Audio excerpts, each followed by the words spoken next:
Welcome back to the Sports Beat KC podcast. This is Jesse Newell, KU beat reporter for the Kansas City Star. I'm joined once again this week by Blair Kerkhoff, columnist extraordinaire covering the Chiefs, Royals, Big 12, KU, K-State, Missouri. Did I leave anybody out, Blair? I think that about does it. I don't think I've done a sporting game this year. Okay. So, I think Sam McDowell's got that one locked down pretty well. He does have the lockdown on Sporting KC, and for anybody wanting to get good coverage of them, be sure to check out Sam's work, both on Twitter and then on the Kansas City Star website. But we're going to talk KU really quickly here. Blair, KU football briefly, and then we'll get on to some basketball talk because the season's about to start, 2 weeks away. Starting to get the media days. There's KU Media Day this week, and then Big 12 Media Day in a couple weeks, so we will get on to discussion of that. Before we get to that, though, the Jayhawks fall at West Virginia. It is the halfway point of the season. The Jayhawks now 2-4, 28 or 29-point underdogs to West Virginia, but end up losing 38-22. So I guess overall impressions right now, Blair, of the football program, how they did this past week, and then no move by Jeff Long this week. At least with his head coach, he seems to be a guy that likes to make these firings or personnel decisions at the end of the season. It seems like David Beatty is going to close out this season, so I guess just kind of a state of the union as you see KU through one half of the season. Well, if he does wait till the end of the season, which I do think a change will be made, they'll have the memory of a really unusual game on Saturday to take with them. I don't remember the last time I saw a game with 3 end zone interceptions. That's remarkable. It's stunning. It's just too bad that Kansas doesn't have a strong enough program to take advantage of those incredible takeaways. And they actually hurt the Heisman Trophy chances of Will Greer and frustrated the Mountaineers offense throughout the day, but obviously couldn't take advantage of it. So leaves them at 2-4, which I imagine maybe if you look at the schedule in the preseason, you might have had Kansas at this record at this juncture. With this record at this juncture, maybe a third win, perhaps, but no more than 3. So basically where you might thought they'd be, and. But the prospects for another victory aren't great right now. They won't be favored in any other game. So I think this season will play out, and the change will be made. And on one of these podcasts, we'll be talking about coaching candidates for the Jayhawks. Yeah, that could come, probably 6 weeks, like I said, Blair, because you would think that if you're going to give David Beatty to this point, you're probably just going to let him ride out the season. And, there are reasons to wait, even if you think you might make a decision on this, just because, for one, it's not likely that an interim coach would actually get the full-time gig. There's really not many candidates or good candidates on KU's staff, and then Jeff Long was brought in to make his own hire, and so you're not really going to choose an interim candidate if you were brought in to make that sort of move. The other thing I think you spoke to it that's a little bit troubling for KU football is you said the 3 red zone interceptions really didn't make a difference for them, and the way the defense has been playing didn't make a difference for them, and even a nicely executed fake punt didn't make a difference for them. And the big reason for that is this KU offense is not any good, and it still remains not any good. You look at some of the advanced rankings, Blair, and it's a bottom 10 offense. And what doesn't play out well for David Beatty, I think, in this whole thing is usually you have coaches that either have an offense lean or a defense lean. And the fact that the improved unit for KU through 4 years has been the defense and not the offense, I think that speaks to David Beatty, and also him not being able to get not only the personnel and the talent, but also the schemes needed to succeed in the Big 12. And if you can't do that after 4 years, then that might be a sign that you need to move in a different direction. Well, no doubt about it. And it's okay to be improved or at least accentuate one side of the ball. If it's defense, that's great, but you better have somebody who is competent at quarterback. And I'm not suggesting that the Kansas State or the KU quarterbacks are incompetent. They're just not good at that. Offense has never been good enough. And even with an accomplished coordinator like Doug Meacham, it just hasn't worked, and it's too bad. It's just offensive line has never come together, and not since Todd Reesing has Kansas had a quarterback situation that you another team would have to really game plan for, and that's going to have to be a priority for whoever comes in and succeeds David Beatty. The other big clue for Kansas making a change is what's their recruiting class? It's 2. They've got 2 commitments for next year. No, actually, it's down to 1. The commit from Bishop Carroll just visited Wisconsin this weekend and committed to them, so they have 1 recruit for the 2019 class.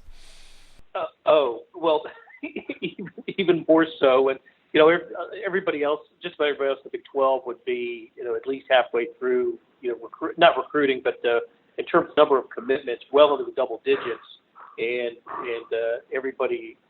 Kansas is just anybody who's considering Kansas is on a wait and see mode, and I'm sure they're going to see a new football coach after this season. So that's they got to play it out, and I always feel bad for the players, their families, less so the coaches, but certainly the players, the students who were involved in the program at times like this, because they've got to muster up the energy and the enthusiasm to play out the string. And it's a really tough, there'll be some very tough opponents for KU coming up, and it's not going to be much fun, I don't think. Yeah, still an at Oklahoma left, which really at Oklahoma, at West Virginia would be the 2 big ones on the schedule you thought could be huge mismatches.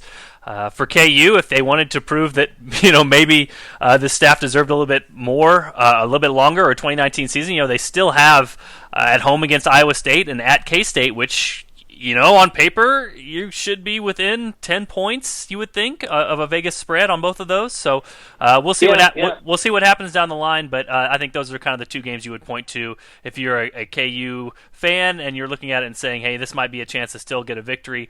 Those 2 are the best ones left on the schedule.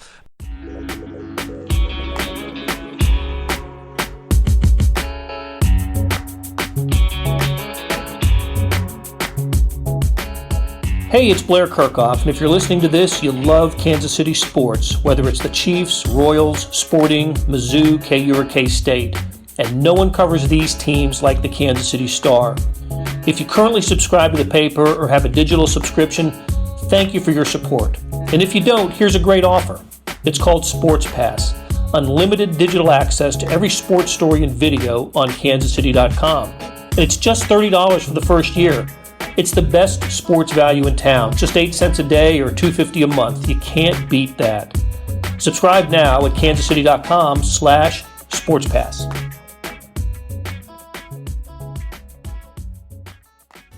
Blair, we're going to go from, I feel like we're talking about a funeral with KU football to maybe like a wedding or like a first communion or a baptism. Like now we can get to the excitement of what should be KU basketball this upcoming season. And as I mentioned, some of the media days coming up. But I just wondered what you thought right now of KU hoops. They're going to be number 1 in many of the preseason rankings out there. What do you think are the main storylines for this KU basketball team heading into a season that should start here or will start here in a couple weeks? Yeah, well, if you had to kind of have maybe a short list of things that I'm looking for.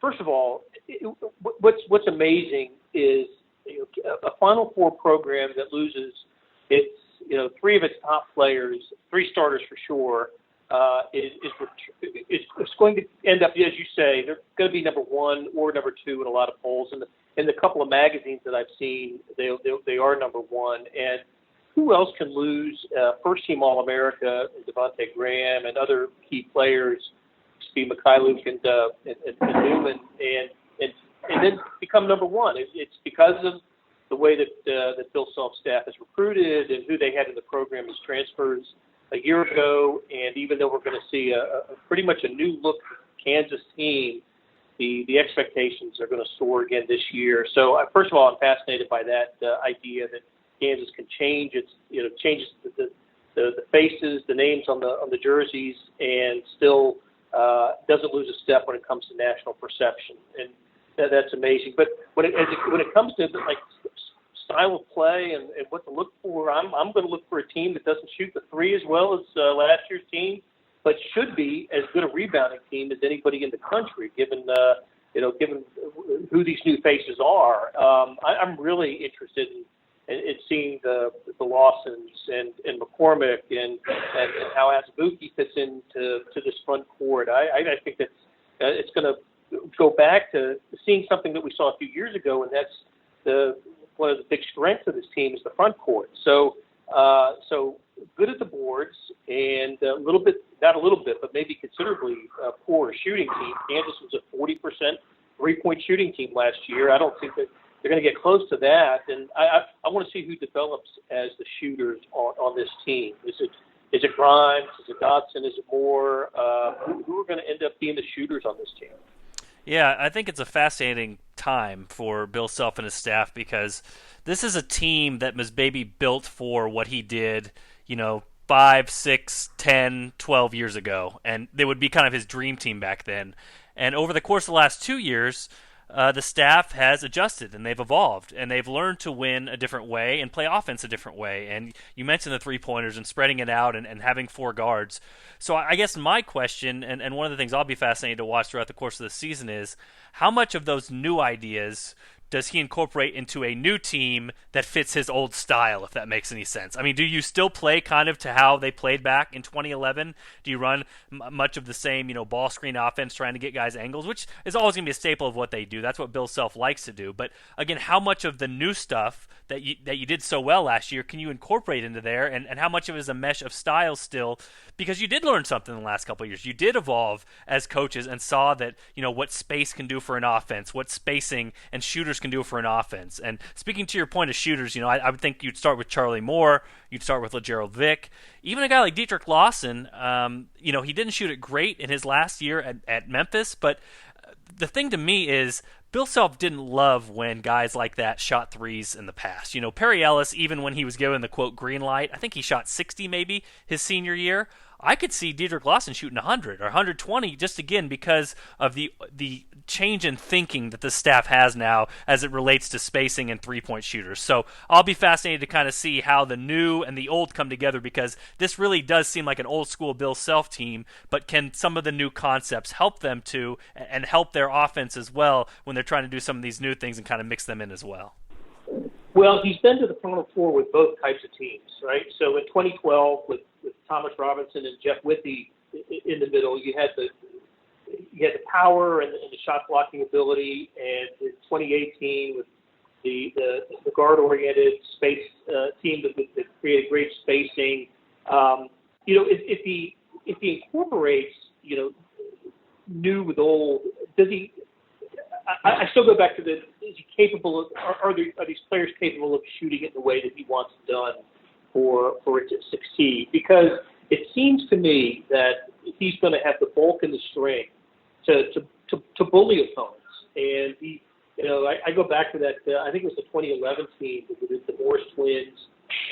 Had Whitby, had T-Rob, had these guys coming off the bench. I mean, they were just a big, strong team. Didn't get to a Final Four with that team, lost in the regional final, but they were able to push teams around. I think this team is going to be capable of doing that. Now, if one of if these guards can find the stroke, then he may have the best of both worlds. What I want to know is, tell me about Quentin Grimes and how, what kind of player is he? What is he going to be? How is he going to fit into this team? And just is he the next, in the line of Andrew Wiggins and Josh Jackson, the next one and done in this program? Yeah, that's a great question. And, we've heard from Bill Self, who got to coach him over the summer with Team USA basketball, saying that he can play some point guard even, which is not something you would have ever heard him say about Josh Jackson, Kelly Oubre, Andrew Wiggins, all those. So he might be considered maybe more of a 2-3 rather than a 3-4, which is what you would consider those other guys. But that's a huge question because, as you said, this guy should be a lottery pick next year. I mean, he should be one of the top picks in the draft, and yet here we are, we're talking mostly about Udoka Azubuike and Dietrich Lawson and LaGerald Vick and all these other guys that come in. What role does Quentin Grimes play and how big of an impact can he have? And, speaking kind of merging the two together, it makes me wonder, too, how much Will they play small ball this year? If they'll play it at all, it sounds like Bill Self still wants to play a little bit of it. But I mean, that's kind of the question with Dedrick Lawson: is can he be like a small ball four, kind of like they played the Josh Jackson role? If you figure that he can handle it enough, or he can dribble enough, that sort of thing, and that's not something he maybe would have played to with Perry Ellis, but maybe with the new offense they have, that's something that they can do. Is he can kind of be in there as a small ball four, and they play some of that offense as well, and maybe this is kind of the bigger picture question I might tackle some point this year, but with football. In college football especially, and we've seen the NFL too, Blair, you see it every week with the Chiefs. It used to be, hey, receiver, run this route. Other receiver, run this route. Other receiver, run this route. And you've seen lately kind of what teams are going to is more of a run-pass option, where if this guy does this, then you do this, and you kind of have – you give more control to your players rather than saying, hey, this is stagnant, you have to do it this way. And I've seen Bill Self, I think, over the last 2 or 3 years – become more of that type of coach, and maybe that's kind of where basketball is going, is less of, hey, this is my play, you throw it here, then you throw it here, then you throw it to this guy and he gets the layup, and more like, hey, you drive, and if you see an opening, you drive, and if you don't see an opening, this guy might be here, you pass it outside for the three. And so I think we're seeing more of that in basketball and football as well, which is more, hey, it's free-flowing, you give your trust in your players, you have them make simple reads, and you play basketball from there. And that kind of might be more what I'm talking about when it comes to philosophically for Bill Self, that he has given his players the last 2 years more freedom, more independence than any other teams he's had. Does that continue when he has more of a too big offense where he would normally just say, hey, you go here, that sort of thing? I don't know. I mean, that'll be something to track over time, but he does have a lot of talent. I mean, we know that. You talked about the expectations being higher this year. I think they're absolutely higher this year because I think this is a Bill Self team. If he thought last year got close to its ceiling, and its ceiling was probably a Final Four team, this team's ceiling is a national championship, 2 or 3 losses in the regular season type of team. So we'll see if they can kind of bump and get close up to that. Maybe, but first of all, let's go back. I mean, for Kansas to do what you're suggesting they do, they may have been better equipped previously with senior point guard and Frank Mason, senior point guard and Devontae Graham. Yep. And now you're going to newcomer point guard, whoever it is. Yes. So that's given that giving that person a lot of responsibility or a lot of freedom may turn out in the end to be the right thing to do, but they may have to pay a price early for that. And I want to go back to something you mentioned a little while ago when it comes to Dedrick Lawson and his ability to step outside and shoot.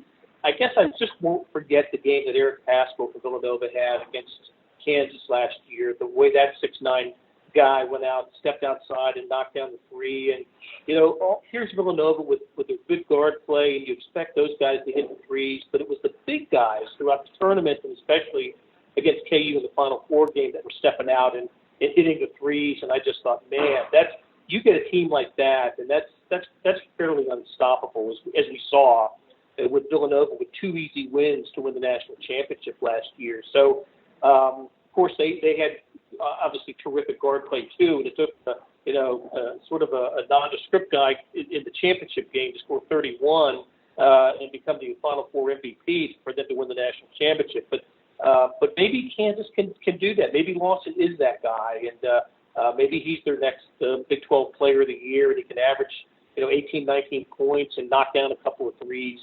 in a game for KU this year.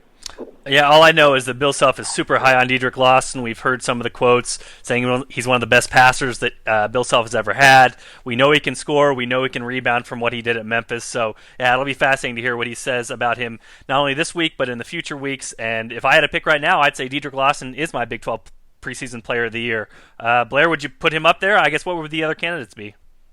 Yeah, I would. He'd certainly be a strong candidate for that. I've looked down the turnpike toward Kansas State and look at Dean Wade and Barry Brown Jr. as possibilities for that, and of course West Virginia with Konate. What a beast he is! I'll never forget the game that he had against Kansas at Morgantown last year. That first half, anyway, when he swatted away about a half dozen shots. Yeah. In a game KU eventually won, but. I think those are, if you're going outside of the Kansas team looking for Player of the Year type candidates, those would be the guys. But he might have the most competition right there in his own team with with Quentin Grimes or Udoka.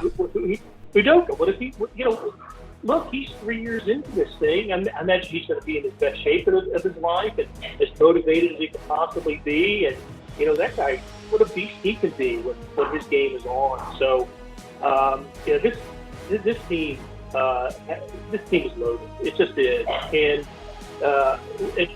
I know, look, I love this Kansas State team coming in this year. I think West Virginia's going to be good. I think TCU will be solid. And that had their best season in several years. Last year came into the field house and handled Kansas in the field house last year. But I don't want to say head and shoulders better than everybody else, but I go into this year thinking Kansas is a definitive favorite for its 15th straight Big 12 championship. Yeah, I'm in agreement with you, Blair, and I think you mentioned earlier, this team reminds me of 2010, 2011 with Marcus Morris, Markieff Morris, the inside-outside weapons. Marcus Morris kind of played the part this year by being played by Dedrick Lawson. So, and then that team did have some perimeter shooters in Tyrell Reed and Brady Morningstar. Maybe this team can develop that, but that sort of balance like you're talking about, great defensively, great rebounding-wise with a four-man who can stretch it and is kind of a playmaker on the floor. That reminds me the most of this year's team. And once again, that team sailed through the regular season, was a different type of Kansas team, even though they fell in the Elite Eight. So it will be interesting to watch to see how this team develops and how quickly this team can come together, which against what will be a very challenging schedule from the very beginning. All right, Blair, we're going to wrap it up there. The Sports Beat KC podcast. For Blair Kerkhoff, this is Jesse Newell. Thanks for checking out, and be sure to tune in for another episode next week.